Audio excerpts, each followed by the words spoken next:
बिस्मिल्लाहिर्रहमानिर्रहीम। अस्सलाम वालेकुम। आज हमने क्लास एवीज बर्ड्स को डिस्कस करना है। बर्ड्स कहा जाता है कि जो बर्ड्स और मैमल्स हैं ये एनिमल किंगडम में सबसे हाईएस्ट रैंक के ऊपर हैं। मतलब अपनी डेवलपमेंटल स्टेजेस के लिहाज से, अपने स्ट्रक्चर्स के लिहाज से, अपने सिस्टम्स के लिहाज से इनको highest into the animal kingdom consider किया जाता है। वो कहते हैं बर्ड्स और मैमल्स दोनों को एक ही वक्त में रेप्टाइल्स ने इवोल्व किया, but along the different lines. Different lines का मतलब ये है कि डिफरेंट टाइप्स ऑफ रेप्टाइल्स ने डिफरेंट टाइप्स ऑफ बर्ड्स को, और डिफरेंट टाइप्स ऑफ रेप्टाइल्स ने डिफरेंट टाइप्स ऑफ मैमल्स को आलमोस्ट इक्वल टाइम में इवोल्व किया। और ये जो इवोल्वेशन थी ये सेवरल चेंजेस के थ्रू थी। अब जो सबसे ओल्डेस्ट फॉसिल मिलता है बर्ड की हिस्ट्री के हवाले से, उस फॉसिल को आर्कियोप्टेरिक्स का नाम देते हैं।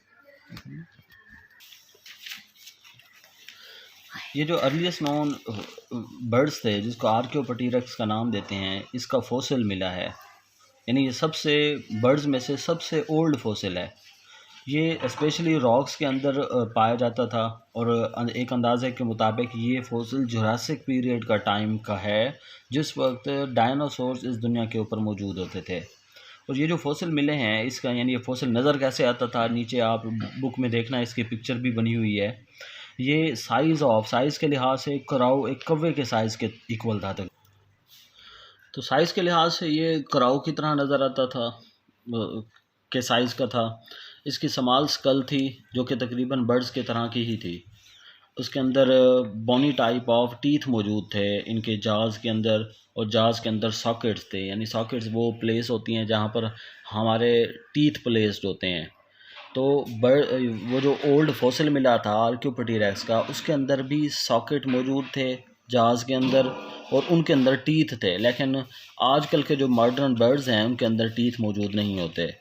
जहाज़ के अगला जो पोर्शन था वो एक्सटेंड होके बीक यानी चोंच की सूरत में कन्वर्ट हो रहा था।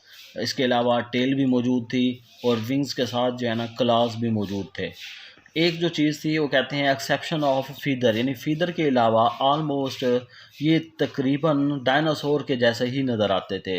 यानी डायनासोर्स के पास फीदर्स नहीं होते थे, और ये जो फॉसिल मिले थे इनके अंदर फीदर्स मौजूद थे। और ये जो डायनासोर्स हैं इनको जायंट रेप्टाइल्स ऑफ पास्ट का भी नाम दिया जाता है। अच्छा, उसके बाद ये भी कहते हैं बायोलॉजिस्ट के जो आर्कियोप्टेरिक्स हैं, चूँकि ये पूरी तरह से ना तो रेप्टाइल्स थे ना ही पूरी तरह से बर्ड्स थे, यानी इनके पास बर्ड्स और रेप्टाइल्स दोनों की तरह की करैक्टरिस्टिक्स मौजूद थी। इसी वजह से इनको connected link between reptiles and birds का भी नाम दिया जाता है। इसके अलावा करैक्टर्स की अगर हम बात करें तो बर्ड्स की स्ट्रीमलाइन बॉडी होती है। इसके अलावा इनकी बॉडी और स्पिंडल शेप, स्ट्रीमलाइन और स्पिंडल शेप का दोनों का तकरीबन एक ही मतलब होता है कि दरमियान से थिक होती है, मोटी होती है, और आगे और पीछे से जो है ना ये स्पिंडल शेप चूंच या नोकदार की तरह की होती है। बॉडी इनकी 4 पार्ट्स में डिवाइडेड होती है। पहले हेड वाला रीजन है, फिर नेक वाला रीजन है, फिर ट्रंक, और लास्ट में टेल आ जाती है। ये वार्म ब्लडेड होते हैं, यानी अपनी बॉडी का टेम्परेचर मेंटेन कर सकते हैं, और इसी वजह से इनको होम्योथर्मिक भी कहते हैं। इसके अलावा इनके अंदर लिम्स, 4 लिम्स विंग्स की सूरत में मॉडिफाइड होते हैं, और hind limb perching and running के मैकेनिज्म में हेल्प करते हैं। पर्चिंग मतलब ये आपने बर्ड्स में देखा होगा कि बर्ड्स खुराक को अपने पंजों की मदद से पकड़ते हैं, और उसको बाज़ औक़ात पंजों की मदद से टुकड़े टुकड़े भी करते हैं। इस फिनोमिना को हम पर्चिंग का नाम देते हैं। अच्छा, इसके अलावा कुछ केसेस में जो है ना इनके हाइंड लिम्स कुछ बर्ड्स को रनिंग में भी हेल्प करते हैं। मतलब शुतुरमुर्ग या ऑस्ट्रिच की अगर हम बात करें तो ये उड़ नहीं सकते, ये भागते हैं, तो इसी वजह से वहाँ पर उनके हाइंड लिम्स उनको रनिंग में हेल्प करते हैं। तीसरा पॉइंट में वो कहते हैं कि इनका जो एपिडर्मिस है उसके ऊपर फीदर्स मौजूद होते हैं, लेग्स के ऊपर स्केल्स मौजूद होते हैं, लाइट इन वेट होते हैं इनका स्केलेटन, और ख़ास तौर पर इनका जो हल्का स्केलेटन है ये इनको उड़ने में भी हेल्प करता है।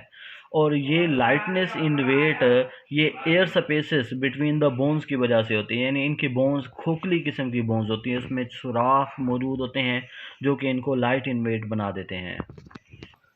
स्कल की बात करें तो पहले भी हमने डिस्कस किया है, लार्ज सॉकेट्स मौजूद होते हैं, जहाज़ जो है ना बीक्स की सूरत में मॉडिफाइड हो जाते हैं और टीथ जो एडवांस या मॉडर्न बर्ड्स हैं उनके अंदर एब्सेंट होते हैं। हार्ट की बात करें तो 4 चैम्बर हार्ट होता है।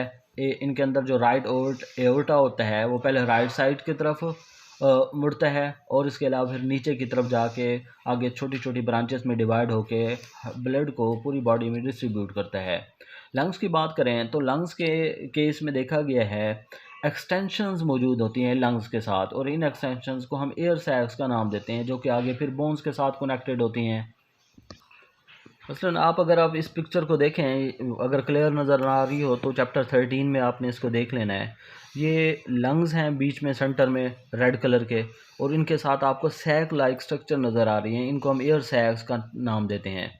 ये पुराने वक्तों में जो चूल्हे के अंदर लकड़ियाँ जलाते थे ना, तो उसको हवा देने के लिए एक पाइप इस्तेमाल करते थे। उस पाइप की तरह के ये एयर सैक्स काम करती हैं, यानी इनके अंदर एयर जाती है, ये फिर कॉन्ट्रैक्ट होती हैं और तेज़ी से हवा जो है ना लंग्स के अंदर दोबारा फिर वापस आती है। यहाँ मतलब इसका इतना ही पॉइंट काफ़ी है, डिटेल में हम इसको डिस्कस नहीं करते। नंबर 8, इनके अंदर वॉइस ऑर्गन सिरिंक्स कहलाया जाता है। ह्यूमंस या बाकी मैमल्स के केस में लेरिंक्स होता है, इसको हम सिरिंक्स का नाम देते हैं, जो lower end of trachea near the origin of bronchi मौजूद होते हैं। ये अक्सर एमसीक्यूज के लिए भी आता है कि सिरिंक्स स्किन के अंदर वॉइस ऑर्गन के तौर पर पाया जाता है, बर्ड्स के अंदर पाया जाता है। नंबर 9 में एक्सक्रीटरी सिस्टम है।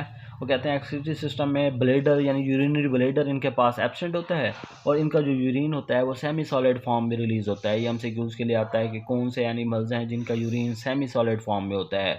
रिप्रोडक्शन की बात करें तो सेपरेट सेक्सेस होते हैं, इंटरनल फर्टिलाइजेशन होती है, एग को अंडे देते हैं, एग ले करते हैं। एग के अंदर जो है के बाहर शेल मौजूद होता है और उसके अंदर जो है ना लार्ज साइज़ यॉक मौजूद होती है। इसके अलावा एक ओवरी और एक ओविडक्ट जो है ना इनके अंदर फंक्शनल होती है। एमसीक्यूज के लिए भी आता है कि कितनी ओवरी और ओविडक्ट बर्ड्स के केस में उनके फीमेल के अंदर फंक्शन होती है। Only 1 ovary and 1 oviduct is functional. Last में जो है ना सेकंड लास्ट इसका जो पॉइंट है वो कहते हैं बर्ड्स के पास थिक मस्कुलर स्ट्रक्चर्स पाई जाती हैं इनके डाइजेस्टिव सिस्टम में।